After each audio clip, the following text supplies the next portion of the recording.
আমার মেয়ের জন্য একটা ফ্রক বানিয়েছি কটন কাপড়ের, 1 মিটার কাপড় দিয়ে সিম্পল ডিজাইনের বুকের কাছে একটা বো করেছি, আর গলাটা চৌকা বানিয়েছি, একটু লেস দিয়ে দিয়েছি, আর পিছনে একটা হুক দিয়েছি পরানোর সুবিধার জন্য।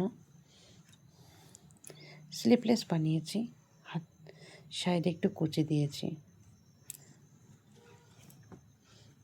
দেখুন। আর এই বোর ম্যাচিংয়ে দুটো চুলের রাবার বানিয়েছি।